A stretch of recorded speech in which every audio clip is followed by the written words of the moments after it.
ఎస్ఐబిలో hard డిస్కుల ధ్వంసం కేసులో కుట్రదారులుగా task force retired DCP Radhakishan Rao ఉన్నారని చెప్పారు వెస్ట్ జోన్ డీసీపీ. కొంతమంది ప్రముఖుల ప్రొఫైల్స్ ను అనధికారికంగా తయారు చేసి అక్రమాలకు పాల్పడ్డారని తెలిపారు. ఒక రాజకీయ పార్టీకి అనుకూలంగా వ్యవహరించి ప్రొఫైల్స్ ని తయారు చేశాడన్నారు.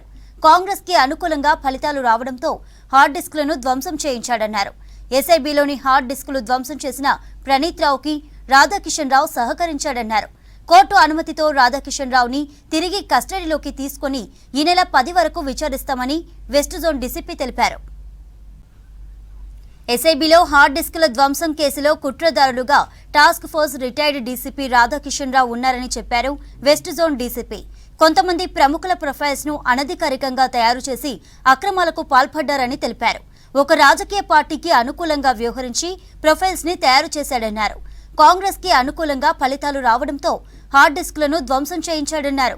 ఎస్ఐబిలోని హార్డ్ డిస్కులు ధ్వంసం చేసిన ప్రణీత్ రావుకి రాధాకిషన్ రావు సహకరించాడన్నారు. కోర్టు అనుమతితో రాధాకిషన్ రావుని తిరిగి కస్టడీలోకి తీసుకుని ఈ నెల 10 వరకు విచారిస్తామని వెస్ట్ జోన్ డీసీపీ తెలిపారు.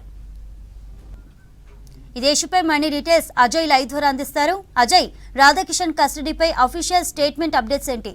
ట్యాపింగ్ వ్యవహారంలో ఇప్పటికే పోలీసు అధికారులు దర్యాప్తు ముమ్మరం చేశారు. ఎందుకంటే ప్రణీత్ రావును అరెస్ట్ చేయడము, దాని తర్వాత కొంతవరకు ఇన్ఫర్మేషన్ రావడం, దాని తర్వాత ఇందులో పోలీస్ శాఖకు సంబంధించి చాలా మంది ప్రమేయం ఉందని భావించిన తర్వాత అటు అడిషనల్ ఎస్పీలు భుజంగరావు తిరుపతిని అరెస్ట్ చేశారు. దాని తర్వాత మాజీ Hyderabad task force DCP Radhakishan arrest చేసిన తర్వాత ఈ ఎంటైర్ వ్యవహారంలో మొత్తం కింగ్ పిన్ ఎవరైతే ఆ మాజీ ఇంటెలిజెన్స్ చీఫ్ ప్రభాకర్ రావు ఉన్నారో అతని కనుసన్నలు, అతని ఆదేశాల మేరకే ఈ ఎంటైర్ ఫోన్ ట్యాపింగ్ వ్యవహారం నడిచినట్లు అందరూ కూడా కన్ఫ్యూజన్ స్టేట్మెంట్ ఇచ్చారు. అయితే ముఖ్యంగా మాజీ Hyderabad task force DCP Radhakishan సంబంధించి రిమాండ్ రిపోర్ట్లో కూడా చాలా కీలకమైన విషయాల్ని పోలీసులు పొందుపరిచిన సంగతి తెలిసిందే. రాధాకిషన్ రిమాండ్ రిపోర్ట్లో అతని కన్ఫ్యూజన్ సంబంధించి, ఎందుకంటే వీళ్ళంతా కూడా అటు ప్రభాకర్ రావు, రాధాకిషన్, భుజంగరావు, తిరుపతన్న, ప్రణీత్ రావు ఈ ఎంటైర్ టీం ఎవరైతే ఉన్నారో వీళ్ళందరినీ కూడా ఒక్కొక్క కమిషనరేట్ సంబంధించి ఒక్కొక్కరిని టీమ్స్గా ఏర్పాటు చేయడము, అక్కడ మొత్తం కూడా వీళ్ళు ఈ ఫోన్ ట్యాపింగ్ సంబంధించిన వ్యవహారం మొత్తం మానిటర్ చేయడము, అంటే 2024లో బీఆర్ఎస్ ప్రభుత్వాన్ని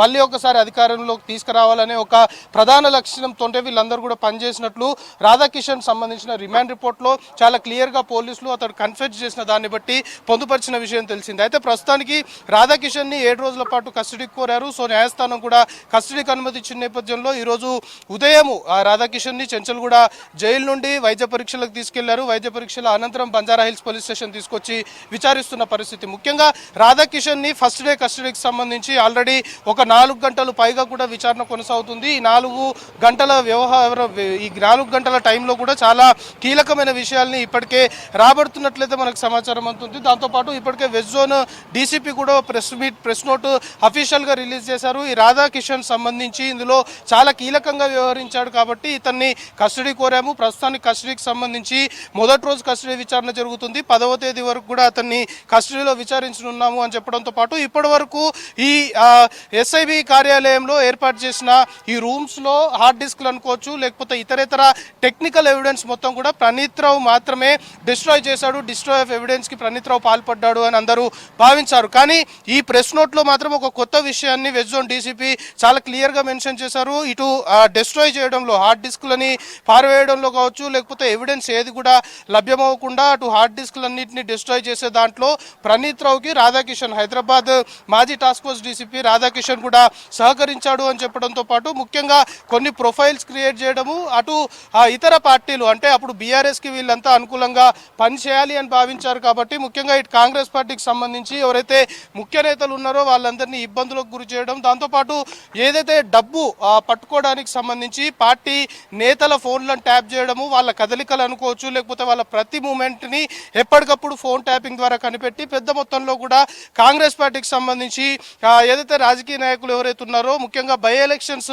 టైంలో అటు హుజరాబాద్ బై ఎలక్షన్ కావచ్చు, మున్గోడ్ బై ఎలక్షన్ సంబంధించి కావచ్చు, పెద్ద మొత్తంలో డబ్బులు అటు బీజేపీ కాంగ్రెస్ సంబంధించిన వాళ్ళవి పట్టుకోవడంలో ఫోన్ ట్యాపింగ్ వ్యవహారము చాలా కీలకంగా, అందులోనూ రాధాకిషన్ చాలా కీలకంగా వ్యవహరించాడు అనేది పోలీసులు ప్రైమరీగా ఎస్టాబ్లిష్ చేసుకున్నారు. సో ప్రస్తుతానికి రాధాకిషన్, హైదరాబాద్ మాజీ task force DCP Radhakishan custody విచారణ అయితే కొనసాగుతుంది. విచారణలో భాగంగా ముఖ్యంగా ఈ వెహికల్స్ ఏవైతే ఉన్నాయో టాస్క్ ఫోర్స్ డీసీపీగా ఇతడు ఇప్పుడు విధులు నిర్వహించాడు. సో ఈ వెహికల్స్లోనే పట్టుబడ్డ నగదును మొత్తం కూడా తరలించారు అనేది కూడా కొంతవరకు పోలీసులు ప్రైమరీగా ఎస్టాబ్లిష్ చేసుకున్నారు. అయితే ఇప్పుడు ఆ వ్యవహారానికి సంబంధించి ఏ వెహికల్స్ యూజ్ చేశారు, ఎన్ని వెహికల్స్లో ఈ నగదును మొత్తం తరలించారు అంటే కొంతవరకు ఇందులో ఇన్వాల్వ్మెంట్ ఎవరెవరు ఉన్నారు, ఎందుకంటే ఇప్పుడు అంతా కూడా పై స్థాయి అధికారులు అడిషనల్ ఎస్పీ స్థాయి అధికారులందరూ కూడా ఇప్పటికైతే ఇందులో ఇన్వాల్వ్ అయ్యారు. వాళ్ళంతా కూడా హైదరాబాద్, సైబరాబాద్, రాచకొండ, ఎందుకంటే మాజీ టాస్క్ ఫోర్స్ డీసీపీ రాధాకిషన్ కేవలం హైదరాబాద్ టాస్క్ ఫోర్స్ సంబంధించి మొత్తం కూడా అతను బాస్, కానీ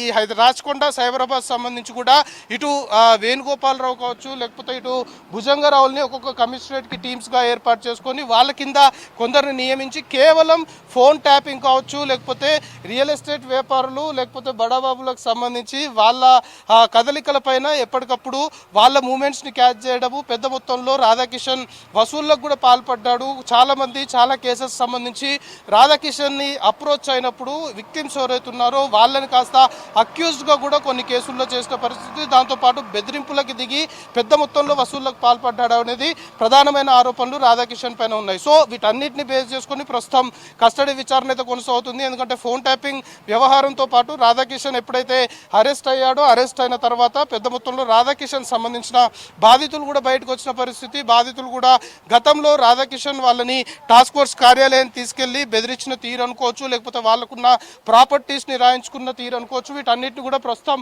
ఒక్కొక్కరుగా బయటకు వచ్చి కంప్లైంట్ చేస్తున్న పరిస్థితి. అయితే మొత్తానికి ఫోన్ ట్యాపింగ్ వ్యవహారంలో మాత్రము పూర్తి స్థాయిలో మాజీ ఇంటెలిజెన్స్ చీఫ్ ప్రభాకర్ రావు ఆదేశాల మేరకే జరిగినప్పటికీ కూడా ఈ అధికారులు ఎవరైతే ఉన్నారో వీళ్ళందరూ కూడా అతనికి సహకరించారు. వీళ్ళ సహకారంతో, ఎందుకంటే రాధాకిషన్ ముఖ్యంగా ఇందులో కీ రోల్ ప్లే చేశారు అనేది పోలీసులు ఎస్టాబ్లిష్ చేసుకోవడం. తాజాగా వెస్ట్ జోన్ డీసీపీ రిలీజ్ చేసిన ప్రెస్ నోట్లో కూడా రాధాకిషన్ చాలా కీలకంగా వ్యవహరించాడు కాబట్టి కస్టడీలోకి తీసుకున్నాము, కస్టడీ 10వ తేదీ వరకు కస్టడీలో ఉంటాడు కాబట్టి ఈ కస్టడీ విచారణలో ఇంకా క్రెడిబుల్ ఇన్ఫర్మేషన్ సేకరించడంతో పాటు ముఖ్యంగా ఇంకా ఎవరెవరు ఇన్వాల్వ్మెంట్ ఉంది, ఇటు పోలీస్ శాఖకు సంబంధించి కావచ్చు, రాజకీయ నాయకులకు సంబంధించి, ముఖ్యంగా బీఆర్ఎస్ సంబంధించిన నేతల పేర్లు కొన్ని ఆఫ్ ద రికార్డ్ తెరపైకి వస్తున్నాయి. సో ఇప్పుడు రాధాకిషన్ కస్టడీ విచారణలో భాగంగా మళ్ళీ ఒకసారి ఇతని స్టేట్మెంట్ రికార్డ్ చేయనున్నారు. సో ఇతడు ఏం కన్ఫెస్ చేస్తారు, ఇప్పుడు కన్ఫెషన్ స్టేట్మెంట్లో ఇంకెవరెవరి పేర్లు తెరపైకి వస్తాయి, ముఖ్యంగా రాజకీయ నాయకులకు సంబంధించిన పేర్లు కూడా తెరపైకి వచ్చే అవకాశం ఉంది కాబట్టి ఎవరెవరి పేర్లు ఇప్పుడు తెరపైకి వస్తాయి అనేది కొంతవరకు